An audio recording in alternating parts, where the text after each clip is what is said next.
Hello students, तो चलिए आज हम लोग शुरू करते हैं क्लास 10 के एक्सरसाइज 1.1 का क्वेश्चन नंबर 5, जो कि है चेक वेदर 6 का power n can and with the digit 0 for any natural number n। तो इस क्वेश्चन में हम लोग को क्या बोला गया है कि हम लोग को ये चेक करके बताना है कि 6 रेज टू पावर n अगर है और n जो है वो कोई नेचुरल नंबर होगा तो क्या इसका जो वैल्यू होगा वो डिजिट 0 से एंड कर सकता है।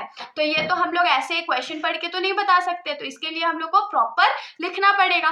तो अब आप लोग बताइए कि किसी भी नंबर में लास्ट में 0 आता है तो वो किसके टेबल से डिवाइड होता है?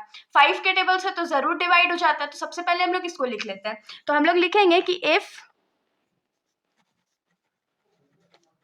Any digit has the last digit as 0, that means it is divisible by 5। अगर कोई भी डिजिट ऐसा है जिसका लास्ट में 0 आ रहा है तो वो 5 से डिविजिबल जरूर होगा, ये तो हम लोग को पता है।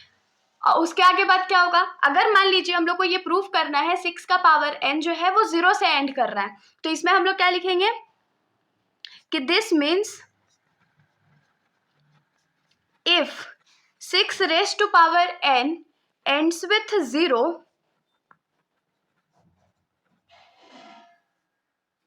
then prime factorization of 6n must contain 5 और इज डिविजिबल बाई 5।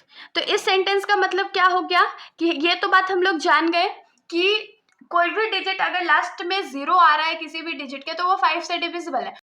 और हम लोग से पूछा क्या गया है कि 6 रेज टू पावर n जो है किसी नेचुरल नंबर के लिए क्या 0 से एंड होगा। मतलब कि इससे में हम लोग को क्या प्रूव करने का पड़ेगा कि 6 का पावर n का जो प्राइम फैक्टराइजेशन है वो 5 कंटेन करता होगा। 5 कंटेन करता होगा तो वो 5 से डिविजिबल हो जाएगा। और अगर कोई नंबर 5 से डिविजिबल है मतलब कि उसके लास्ट में 0 जरूर होगा। ये बात तो एकदम लॉजिक वाली है। तो हम लोग प्राइम फैक्टराइजेशन 6n का कर लेते हैं। तो प्राइम फैक्टराइजेशन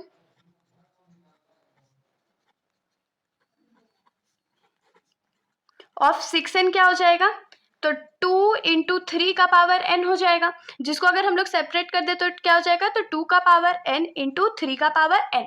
तो अब इसका फैक्टराइजेशन में आप लोग ध्यान दीजिए, क्या कोई भी नंबर ऐसा है जो कि 5 से डिविजिबल होगा? नहीं है ना। तो यहाँ पर हम लोग क्या लिखेंगे, so we can see that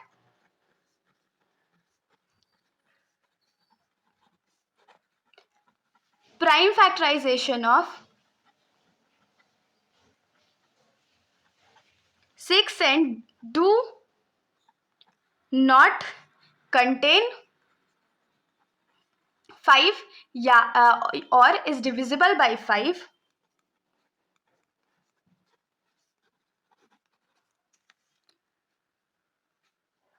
therefore